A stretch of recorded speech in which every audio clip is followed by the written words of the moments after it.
अभी जो पिछला बेसिक बताया था उस पर बेस्ड क्वेश्चन हमें दिया है sum of the number. If question आपका है if sum of three numbers, if sum of three numbers, तीन नंबर का जो सम हमें दिया है वो अपने को -3 दिया है। कितना दिया है? -3 दिया है। And their product, and their product, उनका जो प्रोडक्ट हमें दिया गया है वो हमें दिया है 8। क्वेश्चन है फाइंड द नंबर्स, हमें नंबर्स को फाइंड आउट करना है। फाइंड द नंबर्स, हमें नंबर को फाइंड आउट करना है। तो चलिए अभी अभी हमने बात करी थी कि अगर हमें तीन नंबर के बारे में बात करनी है और वो तीन नंबर एपी में है, कहानी एपी की चल रही है, sum of three number in AP, sum of three number in AP, ये सारा कहा गया है कि तीन नंबर एपी में है। स्टेटमेंट में कहा हुआ है इसमें कि जो तीन नंबर है वो एपी के हैं। तो एपी के तीन नंबर हमें पता है, मिडिल टर्म ए और कॉमन डिफरेंस 1d का, तो ये a माइनस डी और ये बन जाएगा अपना a प्लस डी। ये तीन टर्म है। We know that these are the three terms of an AP, these are the three terms of an AP। और अगर ये AP की टर्म है, इसने सम का दिया गया है, सम करना है अगर इन तीनों को तो -3 आना चाहिए। तो चलिए फर्स्ट कंडीशन हम फॉलो करते हैं। अगर इन तीनों को हम सम करेंगे a minus D plus a plus D, तो हमारे पास इन तीनों का जो सम है वो कितना आना चाहिए? -3 के इक्वल आना चाहिए। सम करने का क्या बेनिफिट होगा? ये -d से प्लस d कैंसिल आउट हो जाएगा। क्या बचेगा? a plus a that is 3a, और वो किसके इक्वल है? -3 के इक्वल है। 3 से 3 कट जाएगा, a की वैल्यू आ जाएगी -1। तो इस तरह से a की वैल्यू हम निकाल लेंगे। दूसरी कहानी, इसने प्रोडक्ट के बारे में बात करी है। इन तीनों का जो प्रोडक्ट है वो कितना होना चाहिए? एंड देयर प्रोडक्ट, ये जो प्रोडक्ट होगा इनका वो 8 के इक्वल है। प्रोडक्ट जो है वो 8 के इक्वल है। तो प्रोडक्ट क्या? a minus D into a plus D, वो अपना 8 के इक्वल है। और a की वैल्यू यहाँ हम पुट करेंगे -1 माइनस डी, यहाँ a की वैल्यू पुट करेंगे -1 और -1 प्लस डी, किसके इक्वल है? ये 8 के इक्वल है। तो यहाँ से क्या बना है अपना? -1 माइनस डी और -1 plus D, that is a minus B, a plus B, क्या बन जाएगा? ये a square minus B square, that is -1 का स्क्वायर माइनस d का स्क्वायर। और इस दूसरे जो माइनस को है अगर हम यहाँ पहुंचा दें तो ये बन जाएगा अपना -8, यानी 8 अपॉन -1 दैट इज -8 हो जाएगा ये। तो चलिए देखते हैं क्या आता है। -1 का स्क्वायर तो 1 आ जाएगा, माइनस का d स्क्वायर, इसके इक्वल -8 आ गया। ये -8 इधर लाए तो 1 प्लस 8 और -d स्क्वायर को उधर पहुंचाएं तो d स्क्वायर आ गया। तो d स्क्वायर की वैल्यू हमारे पास 9 है। अगर यहां से हम स्क्वायर हटाएंगे तो प्लस माइनस का रूट लगेगा, प्लस माइनस का रूट लगेगा। d की वैल्यू आ चुकी है +3, d की वैल्यू +3 और यहाँ a की वैल्यू कितनी आ गई? -1। तो a की वैल्यू -1 और d की वैल्यू +-3 आ चुकी है। जब a और d की वैल्यू आ गई है तो अगर a और d की वैल्यू को हम यहाँ रख दें तो हमारे पास इस a के तीनों टर्म आ जाएंगे। तो चलिए देखते हैं किस तरह से हमारे पास ये तीनों टर्म आएगी after putting the value of a and d। तो चलिए पुट करते हैं। a की वैल्यू कितनी है हमारे पास? है -1। if a equal to -1 and d, value of d is +-3। अगर हम प्लस का 3 लेते हैं, अगर प्लस का 3 लेते हैं तो a minus d -1 -3 a -1 plus d is 3। तो यहां से हमारे पास -4 -1 एंड 3 -1 is 2। दूसरा, अगर हम a की वैल्यू को कैलकुलेट करते हैं, -1 रखते हैं a की वैल्यू और d की वैल्यू यहां पर हमने +3 यूज करी थी। अब +3 की जगह -3 अगर हम लें तो क्या बनेगा? ये देन तो AP क्या बनेगा? फार्मूला वही है a minus d and a plus d। यहाँ पर a की वैल्यू -1 और डी की वैल्यू -3, ए की वैल्यू -1 और डी की वैल्यू -3। तो चलिए देखते हैं, -1 + 3 हो गया, -1 हो गया, यहाँ -1 -3 हो गया, 3 - 1 दैट इज 2, ये -1 -4। इस तरह से 2 -1 -4 ये आपकी इंक्रीजिंग सीक्वेंस हो गई, ये आपकी डिक्रीजिंग सीक्वेंस हो गई, टर्म आपकी वही है। तो इस तरह से हम अगर sum of 3 number, sum of 5 number, sum of 7 number या sum of 2 number, 4 number, 6 number दे रखे हो, तो इस सिलेक्शन ऑफ द एपी को हम यूज करते हुए इन क्वेश्चंस को बहुत आसानी से सॉल्व कर सकते हैं। तो चलिए देखते हैं आगे के जो डाउट्स हैं वो कैसे हम क्लैरिफाई करेंगे, इसके जो भी बेसिक्स हैं, जो डाउटफुल क्वेश्चंस होते हैं वो देखते हैं और क्वेश्चंस की तरफ हम फोकस करेंगे। अब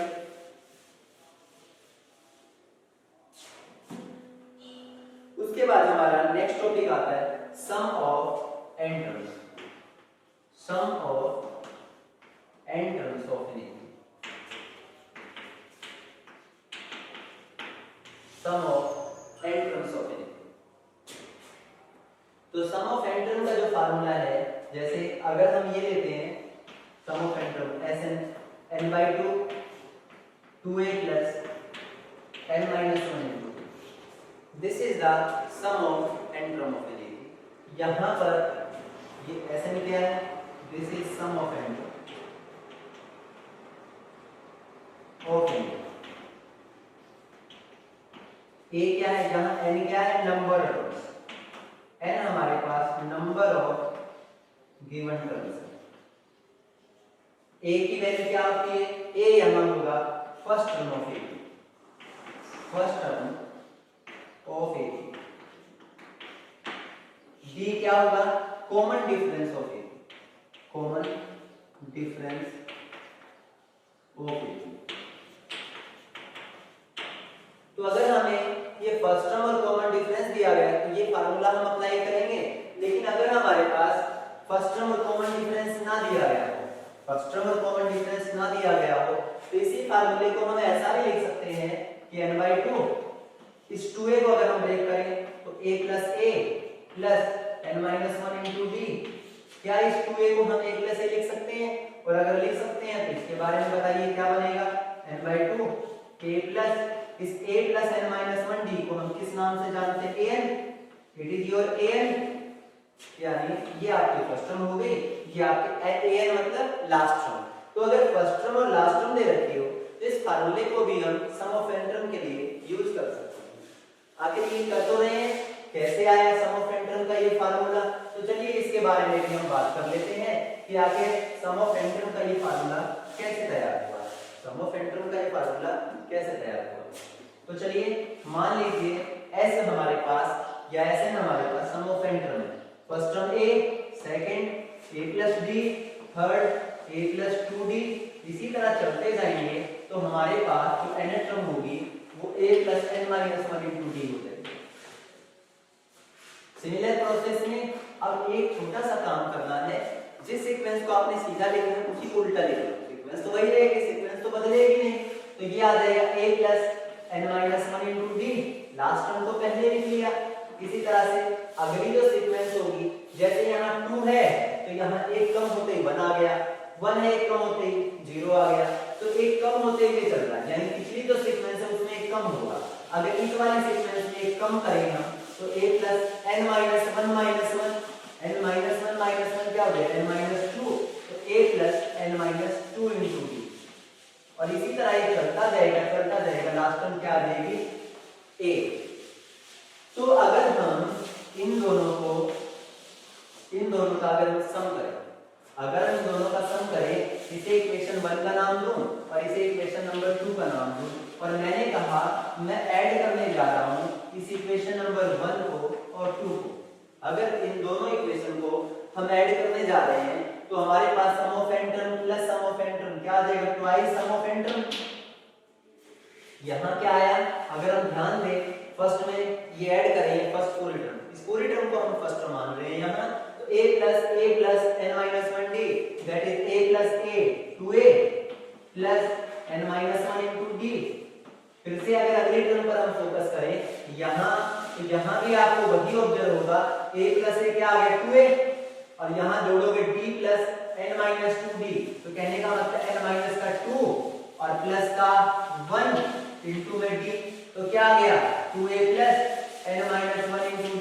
तो बार बार आपके पास वही टर्म आ रही है 2a plus n minus 1 into d, 2a plus n minus 1d। यहाँ भी क्या आया a plus a that is 2a plus n minus 1 into d, 2a plus n minus 1 into d। तो आपने ये ऑब्जर्व किया फर्स्ट टर्म भी वही है, सेकंड भी वही है, nth टर्म भी वही है। जैसे हम 4 को, अगर हम 4 को 5 टाइम ऐड करते हैं 1 2 3 4 5, तो कितना रिजल्ट आता है 4 into 5। अगर हम 4 को 3 टाइम ऐड करते हैं तो रिजल्ट क्या आता है 4 into 3। यानी जितनी बार किसी को ऐड करेंगे उसी से आप मल्टीप्लाई कर देते हैं। तो इसी प्रकार से हम ये कह सकते हैं कि अगर हमारे पास ये सीक्वेंस है तो कितनी बार ऐड हो रही है n टाइम ऐड हो रही है, और अगर ये n टाइम ऐड हो रही है तो इनको ऐड करने के बाद जो रिजल्ट आएगा वो भी n टाइम्स होगा। वो n टाइम्स कितना n times of 2a plus n minus 1 into d। तो इस प्रकार से हम ये कह सकते हैं twice of sum of n term हमारे पास n times 2a plus n minus 1d, या फिर ये कह लें कि सम ऑफ n टर्म हमारे पास जो होगा वो n अपॉन में 2, ये मल्टीप्लाई में 2 है, यहाँ आकर डिवाइड हो जाएगा तो क्या बन जाएगा n अपॉन 2, और ये क्या है यहाँ 2a plus n minus 1 into d। तो इस प्रकार से आपने ये सम ऑफ n टर्म का डेरिवेशन देखा कि आखिर sum of n term a p आया कैसे, होता क्या है n/2 2a plus n minus 1d। n क्या है number term, a first term, d common difference, n number of even. तो चलिए अपने नेक्स्ट टॉपिक पर चलते हैं जहां कुछ एग्जांपल्स करेंगे इस टॉपिक पर बेस्ड। चलिए देखते हैं कि सम ऑफ n टर्म का क्या कहीं और भी इंटर रिलेशन हो सकता है, तो हाँ जी बिल्कुल हो सकता है। अगर हम ये कहते हैं कि हमें nth टर्म निकालनी है, nth टर्म, और किस रूप में हमें दिया गया है in terms of Sn, in terms of Sn, Sn की टर्म में, तो हम ये कहते हैं an हमारे पास Sn माइनस Sn माइनस 1 होगा। आखिर कैसे, चलिए इसको भी हम डिस्कस करेंगे वन बाय वन। तो nth term in term of sum of n term क्या हो जाएगा Sn minus Sn minus 1, Sn is the sum of n term of a। तो चलिए चेक करते हैं आखिर ये बना कैसे। मान लीजिए मैं कहता हूं मुझे Sn दिया गया है 4n माइनस m स्क्वायर। अगर मुझे सम ऑफ n टर्म किसी का 4n माइनस m स्क्वायर दिया है और मैं ये कहता हूं पुट करा मैंने n की वैल्यू को पुट कर लिया 1 2 3, n की वैल्यू को 1 2 3 पुट कर लिया, तो S1 का मतलब क्या हुआ कि हमारे पास 4 into 1 minus 1 का स्क्वायर, 4 1 जा 4 1 का स्क्वायर 1 कितना आ गया 3 आ गया। अगर एक ही टर्म मुझे दी गई है, मुझे एक टर्म दे दी 4 और मैं कहता हूं जोड़ो इसे, तो एक ही टर्म दी गई है तो क्या जोड़ोगे, तो वही एक टर्म आपकी वही आपकी a1 बन जाएगी, वही आपका a है, या उसी को आप कहेंगे कहेंगे सम ऑफ 1 टर्म हो जाएगी। तो S1 का मतलब हो गया, अगर कोई S1 के बारे में बात करें तो समझ लीजिए वही आपकी फर्स्ट टर्म ऑफ AP है। लेकिन अगर मैं n की जगह 2 पुट करूं, अगर n की जगह 2 पुट करेंगे हम, जहां भी n दिखाई दे 2 लगा दे, तो क्या बन जाएगा 4 into 2 का स्क्वायर माइनस 2 का स्क्वायर, तो क्या बन गया 4 into 2 का स्क्वायर 4 और यहां 2 का square 4, that is 16 minus 4 which is equal to 12। 16 minus 4 which is equal to 12। तो हमने ये देखा S2 का मतलब क्या हुआ, S2 का मतलब शुरू की दो टर्म का सम, S2 का मतलब शुरू की दो टर्म का सम मतलब A1 plus A2।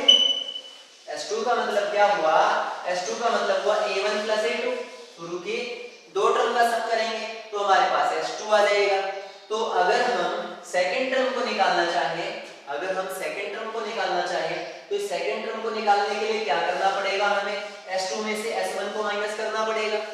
Second term के लिए क्या करना पड़ेगा, S2 में से A1 का मतलब क्या हुआ, आपका जो सेकंड टर्म है A2 क्या बना S2 माइनस A1, A1 कह लो, या इसी को हम S1 कह सकते हैं कि S1 भी वही है, A1 भी वही है, A भी वही है। तो कहने का मतलब सेकंड टर्म क्या हुआ S2 माइनस S1।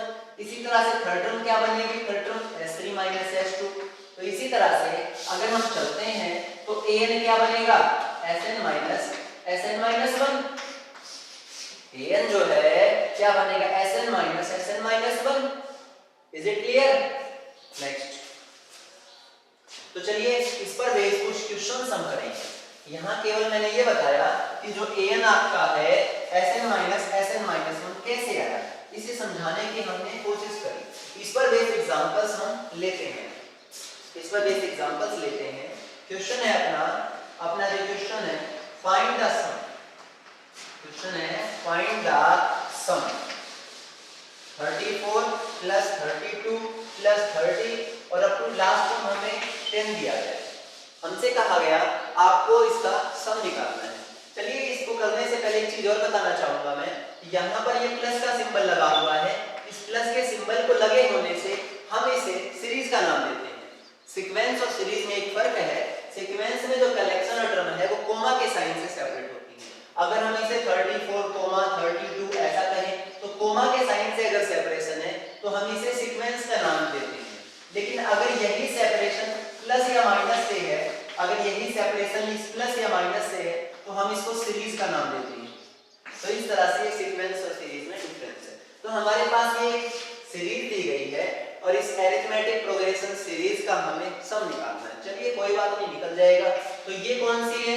ये अपने पास फर्स्ट टर्म ऑफ एपी है जिसे ए के नाम से जानते हैं। कितना है? 34 हमारे पास है। और हमारे पास कॉमन डिफरेंस के बारे में बात करें तो वो क्या होता है, सेकंड टर्म में से फर्स्ट टर्म माइनस कर दो, इसे एपी का कॉमन डिफरेंस आ जाएगा। एपी दिया गया है ऑलरेडी आपके पास, इसने कहा ही हुआ है find the sum of AP, ऐसा इसने खुद कहा हुआ है। तो चलिए देखते हैं a2 a1 कितना आया, 32 34 और कितना होता है जो -2 के इक्वल है। और लास्ट टर्म हमें कितना दिया गया है, लास्ट टर्म जिसे an का नाम देते हैं वो अपना 10 है। an का फार्मूला a + n - 1 * d, वो हमारे पास 10 के इक्वल है। यहाँ पर a की वैल्यू कितनी है 34 प्लस n - 1, d की वैल्यू -2, किसके इक्वल 10 के इक्वल है। तो क्या बन जाएगा 34। देखिए तो सही, आखिर ऐसे कितनी टर्म आपको दी गई है जिनका आपको सम निकालना है। -2 * n दैट इज -2n, -2 * -1 +2 = 10 आ गया। यहाँ क्या बना -2n, 34 + 2 + 36 हो जाएगा। तो 10 - 36 क्या हो जाएगा, 10 - 36 -26 आ गया। 10 - 36 -26 आ गया, माइनस से माइनस कैंसिल हो गया और 2n = कितना आया 26 आया। 2 से काट दीजिएगा 13 आ जाएगा। n की वैल्यू हमारे पास आ गई 13। तो इस प्रकार से अगर कोई सीरीज आपको दी गई हो, लास्ट टर्म आपके पास हो, तो लास्ट टर्म दी गई हो तो लास्ट टर्म को हम nth टर्म बोलते हैं। तो an अपना 10 हो गया, an का फार्मूला लगा दिया a + n - 1d, a की जगह हमने 34 लगा दिया, n की जगह n रहने दिया, हमें नहीं पता अभी कि नंबर और टर्म कितनी है। और d की जगह हमने कितना लगा दिया 32 - 34 -2 लगा दिया। और इसको हमने सोल्व किया तो n की वैल्यू 13 आ गई। यानी ये चेक करें 1 2 3 4 तो अप टू 13 टर्म्स हैं। यानी इस प्रकार की 13 टर्म्स हैं जिनका आपको सम निकालना है। और पता चल गया 13 टर्म्स हैं, तो चलिए इन 13 टर्म का सम निकालते हैं। क्या फार्मूला होता है sn का, n/2 2a + n - 1 * d। तो यहाँ n की जगह 13 आप लगाइए और a की वैल्यू कितनी है 34, n की जगह 13 लगाओगे तो 13 - 1 यानी 12 और d की वैल्यू -2। तो चलिए सॉल्व करते हैं। 13/2 34 * 68 प्लस इंटू माइनस माइनस 12 * 24। यहाँ से आपके पास 13/2 इंटू 8 - 4 4 हो गया, 6 - 2 ये भी 4 हो गया आपके पास। 2 से काट लीजिए 22 आ गया। तो आपके पास 13 * 2 = 26 2 13 * 2 = 26 2 28 हो गया। तो इस तरह से इन सब का सम करेंगे तो आपके पास आ जाएगा 286। तो ये था आपका इस प्रकार के क्रम का सम। कितना आया 286। उसके बाद have you got next question आपका।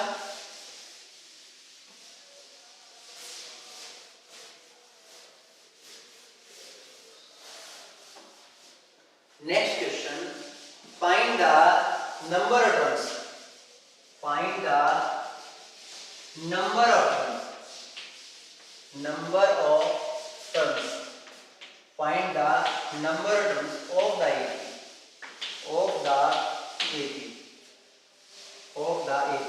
कौन सी AP? 54, 51, 48, so that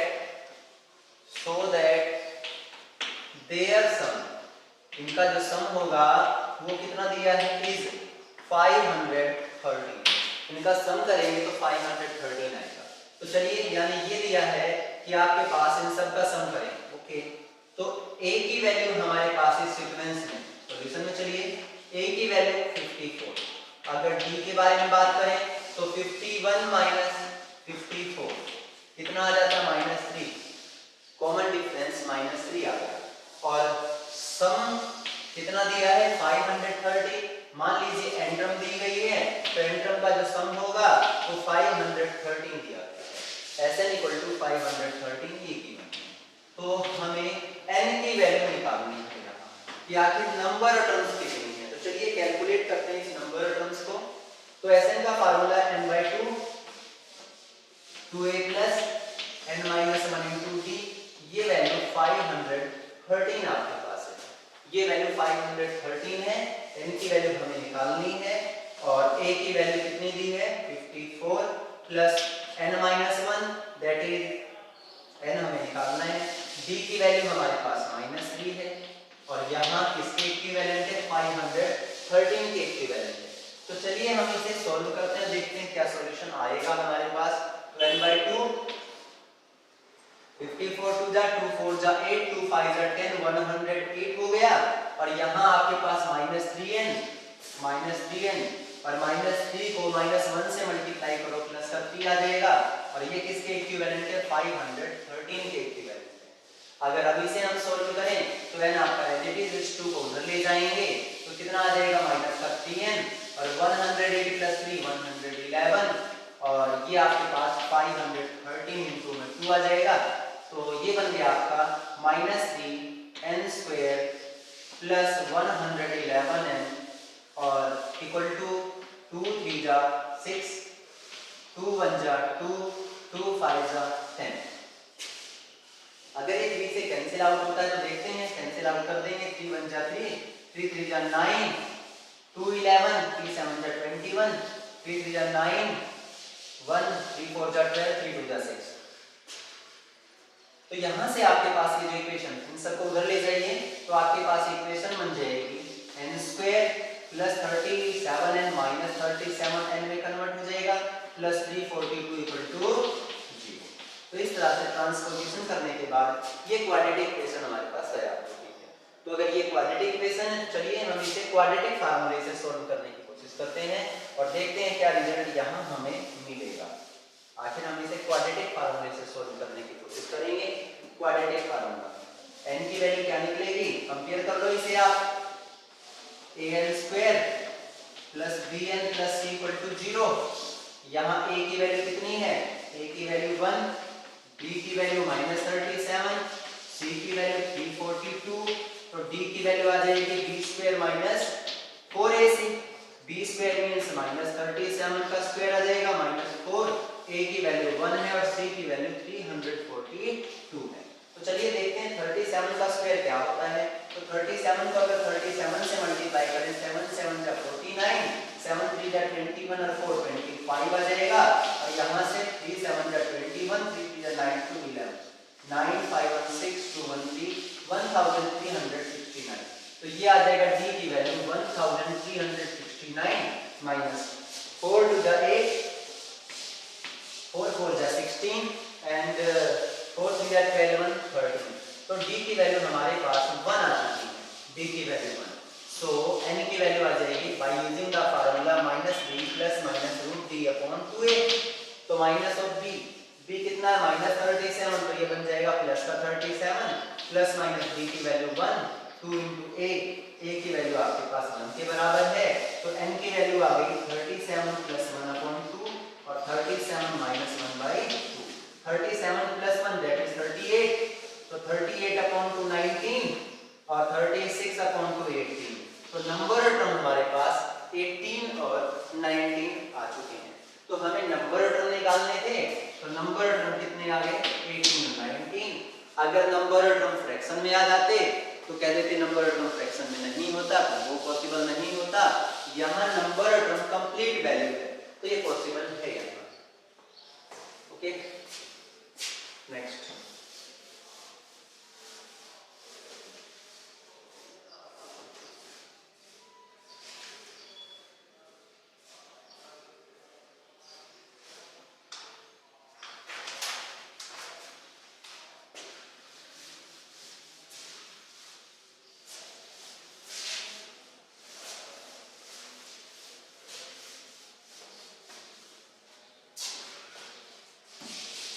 चलिए कुछ क्वेश्चन एनसीईआरटी एक्सरसाइज के करते हैं, जहां पर हमें कुछ वैल्यूज दी गई हैं।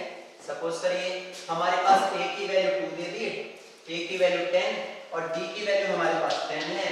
तो आपसे ये कहता है कि find first four terms of a। अगर हमारे पास a की वैल्यू 10 दी गई है और d की वैल्यू भी 10 है, देन कहता है find first four terms of a। First four terms of an AP, तो चलिए first four term a plus b, solution इसका ये होगा a plus b, a plus 2d, a plus 3d।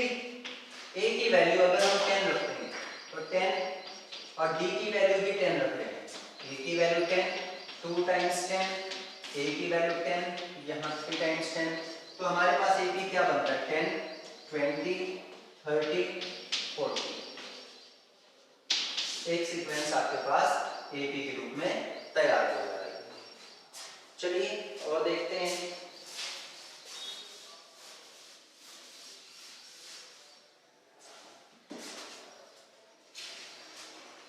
उसके बाद अपने से पूछा जाता है कि √2 √18 √8 √18 √30 is the sequence an AP। क्या ये सीक्वेंस AP बनेगी? और अगर AP बनेगी तो नेक्स्ट टर्म हमें बताना है। तो देख चेक करते हैं, √2 हो गया, √8 क्या होता है? 2 2 जा 4 2 जा 8, ये √18 3 3 जा 9 2 जा 18, √32 2 2 जा 4 2 जा 8 2 जा 16 2 जा 30। तो यहाँ पेयर में से बाहर निकाल लीजिए, जितने भी पेयरिंग बन रही है उस पेयर में से एक एक बाहर निकाल लीजिए। तो ये √2 ये 2 एक बाहर आएगा केवल पेयर में से, यहाँ केवल एक बाहर आएगा, यहाँ भी एक ये 2 और एक ये 2, तो 2 2 जा 4 हो जाएगा 4√2। अगर हम चेक करें तो 1√2 2√2 3√2 4√2, तो √2 कॉमन डिफरेंस आ रहा है। चेक करें तो a2 माइनस a1 अपना कितना आया? 2√2 माइनस 1√2 कितना आया? √2। और अगर हम a3 माइनस a2 के बारे में बात करें, a3 माइनस a2 ये आपका a1 है, ये a2 है, a3 है, a4 है। अगर हम a3 माइनस a2 कहें तो 3√2 माइनस 2√2, यहाँ भी अपने पास √2 आ रहा है। दैट इज कॉमन डिफरेंस, यहाँ सेम है हर जगह, तो हर जगह कॉमन डिफरेंस सेम है। तो ये सीक्वेंस आपका here a2 minus a1 equal to a3 minus a2, that is common difference of the sequence is equal common difference of given sequence is equal, common difference equal है, so given sequence will be in AP। So given sequence will forms an AP। और कोई अपने से कहे कि इसकी अगली term बतानी है तो क्या बननी चाहिए अगली टर्म? 1√2 2√2 3√2 4√2, तो क्या आ जाएगा? 5√2 6√2 7√2, ये आ जाएगा 5√2 फिर 6√2, इसी तरह चलता जाएगा। नेक्स्ट